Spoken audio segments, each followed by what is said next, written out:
I wanted to talk about my favorite story of the week. A guy who is one of his daughters or sons, I forget, was in Parkland. Oh, yes. And he believed or came to be of the belief that the Parkland shooting was a hoax. And the quote here from the New York Post is that Parkland survivor says dad has turned to QAnon conspiracies and thinks massacre was a hoax. If this country had any balls, if the entertainment industry had any balls, is that not a reality show that you're watching? Is that not a reality show that you do not miss every single time it's on? You would leave family engagements. You might leave your wife giving birth to see the end of an episode of that show, where a survivor of the Parkland shooting and her father argued about whether it happened or not.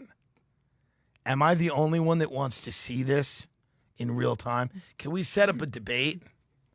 Because I don't know that I'm going to side with the girl. She might be a cunt. And in fact, the fact that the father believes this, to me, means that the child is like a bitch. You've got to really suck for your dad to choose Alex Jones over you. Truly. But she may. But I want to see it. I want to see more about it. A teen who claims to be a survivor of the high school shooting in Parkland, Florida, is being traumatized all over again by his father, him. A QAnon believer says the massacre was just a hoax. The student who recently graduated said his dad's conspiracy theories, which surfaced after he became a devotee of QAnon, have now caused a rift in the family, he told the Post on Monday. He was always an avid Trump supporter, and after the pandemic, into Q. The man who asked to remain anonymous wrote in an email. So he was already predisposed to falling into the fake news crowd and trusting people like Marjorie Taylor Greene. So that's what started the whole thing. People have told me that it may be a coping mechanism to be able to deal with what happened, but I don't know, the man added. I just love the idea of a dinner table, like a father at dinner, and the kid's like, do you have any idea what I've been through? And your father's like, you're still going with that story? You're still doing that. You're going to look me in the face and tell me that there was a shooting at your school? You're going to tell me that? After everything I know, after everything that you know I know, who's paying you? Whose payroll are you on? I know it's not the majority, but anyone accusing me of using my trauma. So this is the person that is...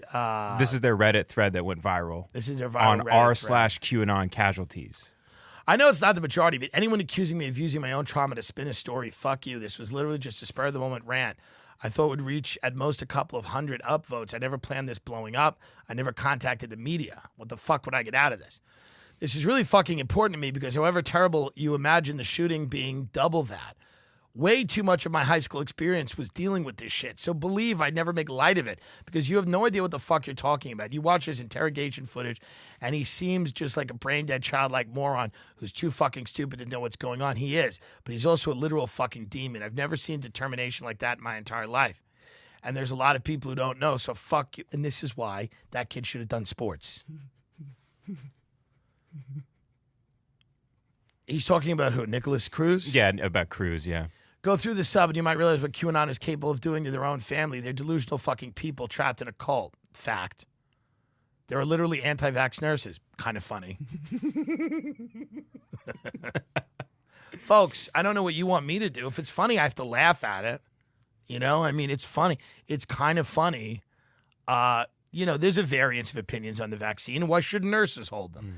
It is just kind of funny if a nurse is like whispering in someone's ear, like, don't get it. Don't get it. It's funny to me. It's funny if you don't think if you are of the belief that we're going to get out of this and there's like brighter days ahead, this is all very tough for you to take. But if you've settled into the idea that This is maybe the best it'll be. Hilarious. He's done extensive research on body language. He claims he could tell the shooter is a radical commie actor who was paid to sacrifice his life in order to remove our guns. He's questioning why they released the interrogation footage, if not to further deceive the, quote, sheep, believing everything they see. He also says the trial will be rigged, and the reason they're talking about the death penalty is to prevent him from ever talking just in case. What's really fucked up is that he knows I never want to hear about him or see his face ever again. I've been very clear on that, and I always leave the room when he starts talking about him, Nicholas Cruz. I keep telling him to please fucking stop, but there's no reaction or empathy whatsoever. Even burgundy-colored T-shirts, what he wore makes me uncomfortable, and he used to be so understanding he stopped wearing it around me. That purse is completely gone, and I miss him so fucking much. Also, do you suck as a person? Because it feels very weird that your dad just went down this rabbit hole if you weren't a little bit of a piece of shit, right? You're a real piece of work to be able to sit here and act like nothing ever happened if it wasn't a hoax. Shame on you for being part of it and putting your family through it too. He'll say stuff like this straight to my face. Whatever he's drinking.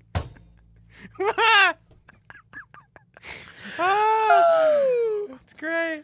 He'll say this stuff straight to my face whenever he's drinking, and I wonder if he's sitting there like this. He's like, look at me. How dare you? How fucking dare you lie to your old man? You're a piece of shit for being part of it. Move out! Hey, move out. Kid, move out. Maybe leave. I don't know. This sounds like a reasonable time to get your own apartment. Get a roommate, buddy. I mean, maybe it's time to go. Your father's accusing you of being part of the Parkland conspiracy. Maybe it's time to leave, huh?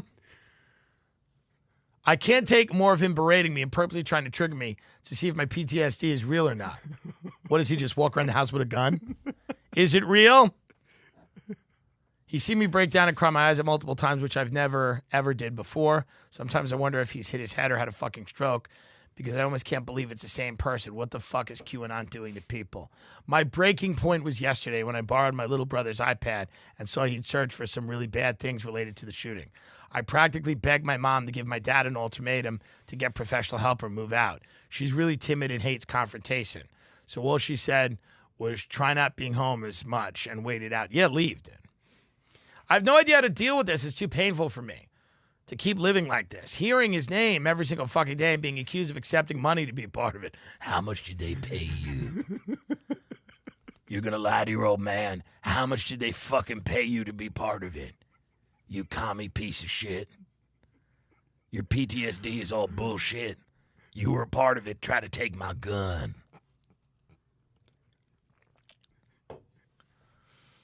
Edit. Even though I've definitely felt like I don't think getting physical would do any good at all, I instead try to remind him to look back at the text I sent when I was 100% sure the shooter was about to enter our classroom. I asked him to look me in the eyes and still argue I'm able to fake what I wrote in those messages, but no luck. I feel for the kid. It's time to move out. I mean, listen, is it funny? Certainly. Is it horrible? Yes. Should you leave? Yes.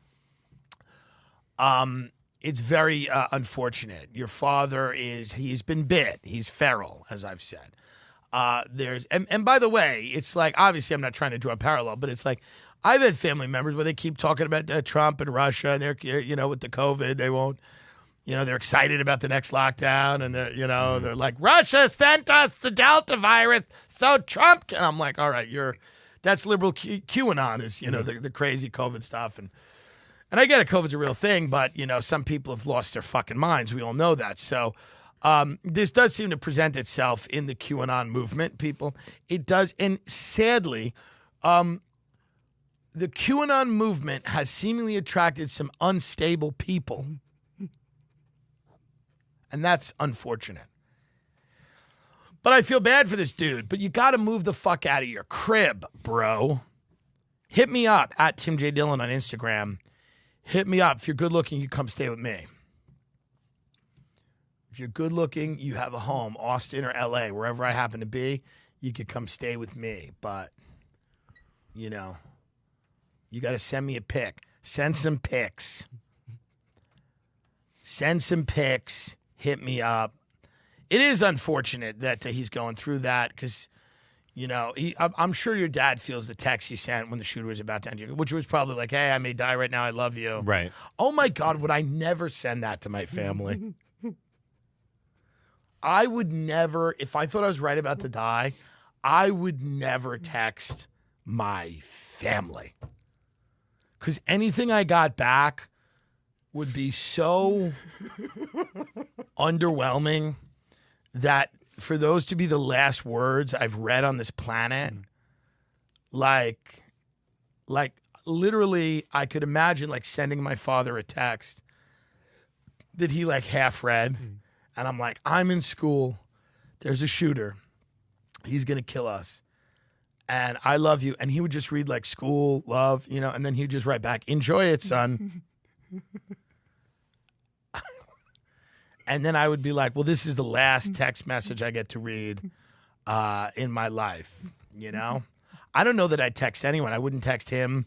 Him and his wife would just go and just stare in the wheel. So they get excited, I just would hate to text him because I knew like he would just look at her and she'd be like, is it the time?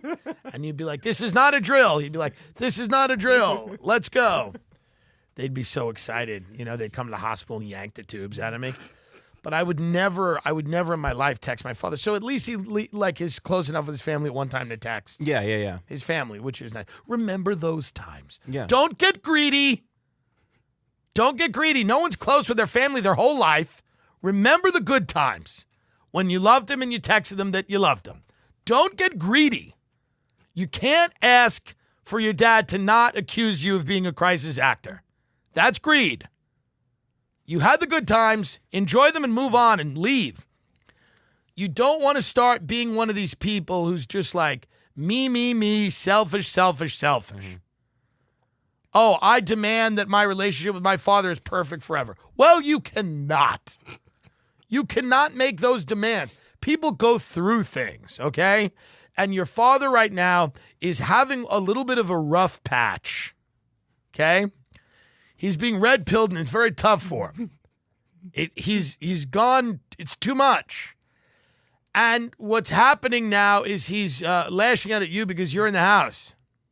Leave, and then he'll eventually turn on your mother, and then she'll leave, or, What is this? Well, this was one of the edits. He goes, another one I've been told is brain tumor or lead poisoning. Apparently it's normal with boomers. All I know is that he's never been the same since the shooting. The pandemic messed him up, and lately it's just gotten worse. Or maybe he actually just had a mental break and has gone fucking insane. Who knows? We'll probably get back with an update if I found out. Why are you not... Okay, ready? Go down. As for my situation, remember not everyone were on TV like David. I'm just one of the many dealing with what happened. I came out fine physically, but way too many didn't. So a big fuck you to anyone sending me bullshit DMs. Your time is better spent. I didn't send him a bullshit DM at all. I sent pick and then question mark. Pick, P-I-C, pick. And it's a throwaway. I'm not trying to get doxxed. Crazy I even have to explain that. Sorry if this is long, but I got to get it off my chest. Yeah, and then he goes into it. Yeah. Sports. Yeah. That's the whole thing. Mm-hmm. Turn it off. Turn your mind off. Yeah. Turn your mind off. This guy, here's what's happening here. And I have a little bit of a background in psychology. And it's not a doctorate or anything, but it's enough to talk on YouTube. This kid is exhibiting the signs, to me, of somebody who is very, first of all, there's survivor's guilt. Mm. When you live and other people around you die, you have what they call survivor's guilt. Have you heard of that? Yes. It's a legit thing. Mm. If we're in a car accident and there's 4 of us and 3 of us die and me or you, who's ever there, if I survive or you survive, there's survivor's guilt, okay? So you have that, okay? There's also another thing which is compounding that, which is making it even harder for this kid, is that I think he feels genuinely guilty that he participated in a false flag. But I don't think he should, because throughout history, these operations have been used, And it's kind of an honor to be involved.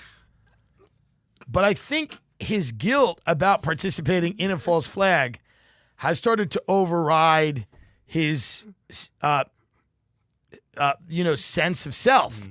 And he can't repair this relationship with his father, who's obviously asking good questions, and it's just becoming a problem.